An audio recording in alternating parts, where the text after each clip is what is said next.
Harold Woods here, investigating creepypastas, or CPs, during this hallowed season for the Joint Bureau of Creepypasta Investigations. A new CP was special delivered to my office this morning. It came in a tiny, tattered manila envelope with no return address marked. Title, Branches in the Wind. Retelling the CP here for the record.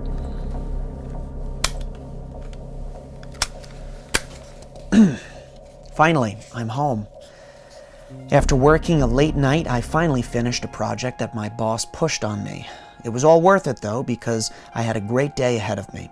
The part I was most excited for, though, was seeing my son. I finally won the custody battle against my ex-wife, so now I actually get to see him. I fixed up my old spare bedroom for him, although it looked bland in all white.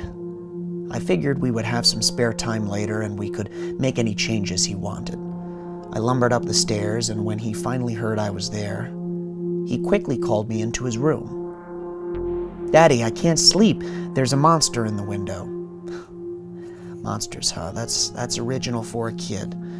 Oh, don't worry about that. It's just the tree's branches blowing in the wind, see?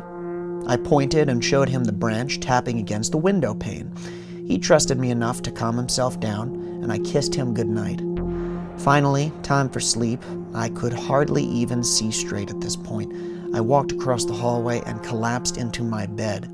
I had too much on my plate to be dealing with monsters. I had to go with him to school the next day to get him signed up in our district. I had to buy him school clothes. I couldn't even think straight. That's when I heard him calling again.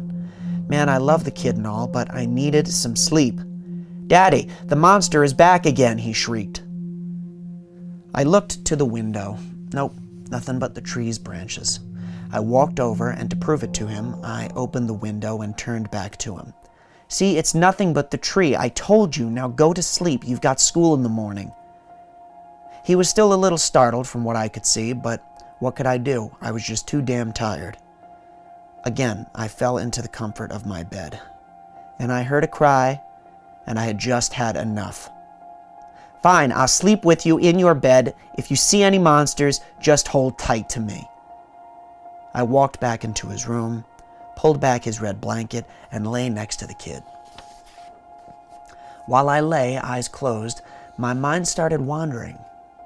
Didn't I buy white sheets for the bed?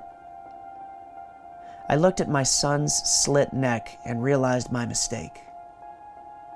That's when I heard the monster, except it wasn't tapping at the glass. It was the footsteps from the opened window. I couldn't help but laugh. How didn't I realize I had no trees in my yard?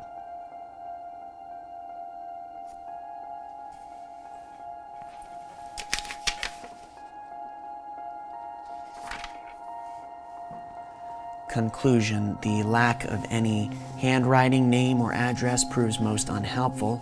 Submitting the paper and package to forensics for an analysis. I doubt any paranormal work at hand here, although we may be dealing with a disgruntled dad. Truth is, there's a little to go on, but I'm bumping the status of this CP. I would hate to see a child suffer during the season of trick-or-treating. Chief Investigator Harold Woods, date October 19th, 2017. Case, Branches in the Wind. Status, CP of high interest. Awaiting test results, and hopefully a field visit will follow. End recording.